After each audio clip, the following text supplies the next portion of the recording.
Welcome back, my friends.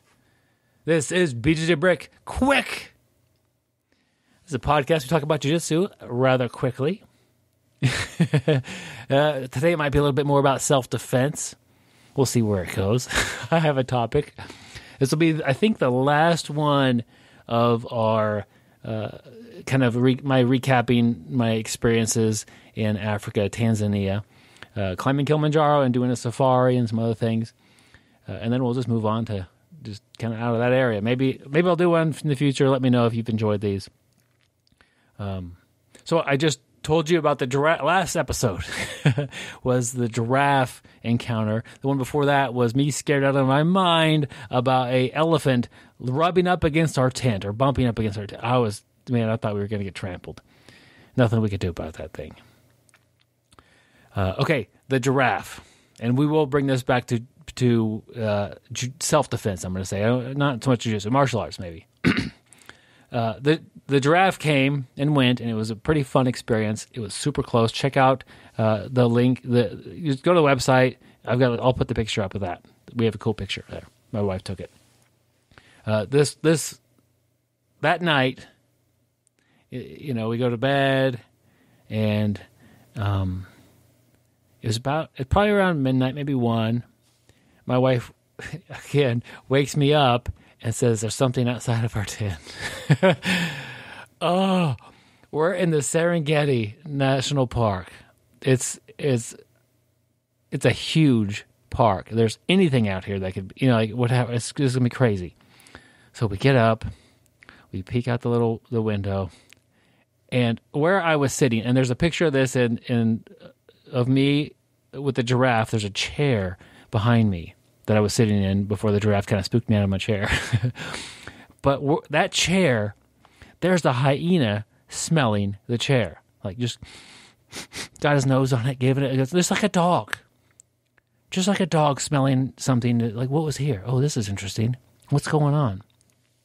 And so let me rewind a bit now, because we're standing in a tent looking at a hyena that's 3 feet away. All of these national parks that we've been to in Africa, there was a rule.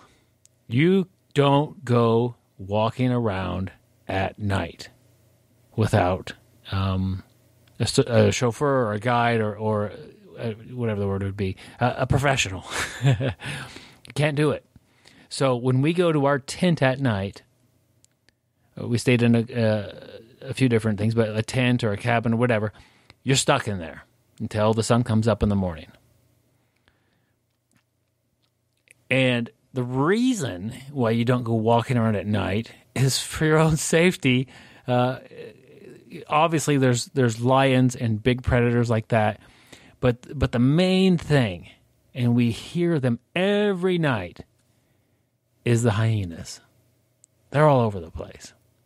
I don't know how many lions there are, how many hyenas there are for one lion, but one night we heard lions roaring, and they could have, been a mile away. I don't know how far away they were. It was like, okay, that's pretty cool. Let's go back to sleep. We'll be fine. But every night we would hear hyenas, and sometimes they'd be pretty close. And they make kind of I didn't hear them like the laughing thing that you would think of. They were more like a whooping sound. I'm not going to do it because I tried to do it in Africa, and my wife and my guide said that's horrible. Anyway, they make a sound, and it's like in the United States, or at least in Kansas where I'm from, we have coyotes. And if you go camping in Kansas, you'll hear coyotes howl. It's like, where you never see them during the day. And the hyenas, the same thing. They would just disappear, and if they're in the grass, they disappear. You can't see them. But at night, that's when they feed. That's when they make their move. That's when it's happening for the hyenas and the lions. So here we are, looking at this hyena. He's smelling the chair I was sitting on. Then he drops his nose, and he starts sniffing the ground. And then he runs his nose up along towards the zipper of our tent. And I'm just like freaking out. I'm like, did I remember to zip up this stupid tent, or is this hyena going to be in here in a few minutes and it's going to be two versus one? hyena, which is a crazy strong animal, super tough. They deal with lions, as a team. Their jaw strength is bone crushing. They literally eat the bones of animals because they typically can't hunt them that well. But I'm like, he's going to latch onto my leg and just break it. Anyway, he starts to sniff where the zipper is. And I was a little bit this is too far. So I kick at the zipper in the tent area and kind of end up, I think I contacted him a little bit with my foot. And I go, hey! And I kicked it as I did that in one motion. And he backed up 3 feet. He's like, whoa. And then he came right back. That's what hyenas do. If you watch the nature shows, is they just push the lions. They just push the boundaries all the time. And I kicked it again, and my wife got a flashlight. She shined it at him, and the hyenas don't like the lights. So he just left after the second kick, and he ended up into the brush. And within 2 seconds of hitting those weeds, they're like thigh high. He's gone. He's disappeared. He could have just laid down right there. I don't know where he went, but it was over for that situation. And okay, let's bring this, man, we're after 6 minutes already. I tell too long of stories. I apologize if we're trying to keep this quick. So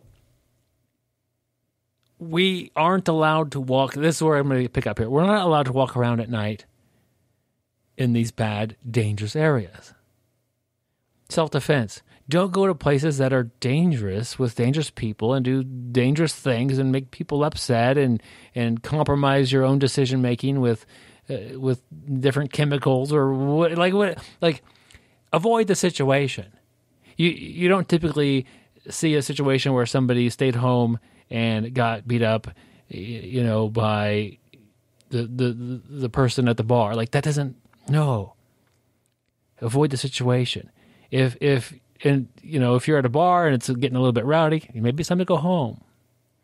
If you're at a family gathering and typically you and your brother-in-law or uncle, whatever, 2 people, and you're one of them, or maybe you're not, tend to kind of get physical sometimes.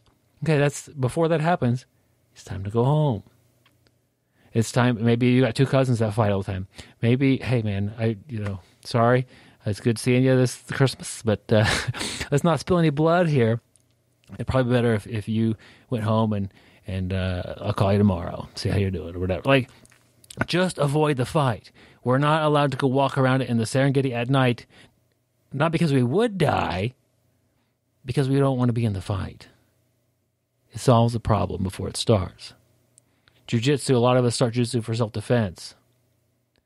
But if you could learn to cool somebody down who's mad at you, and or not go to dangerous places, that's gold.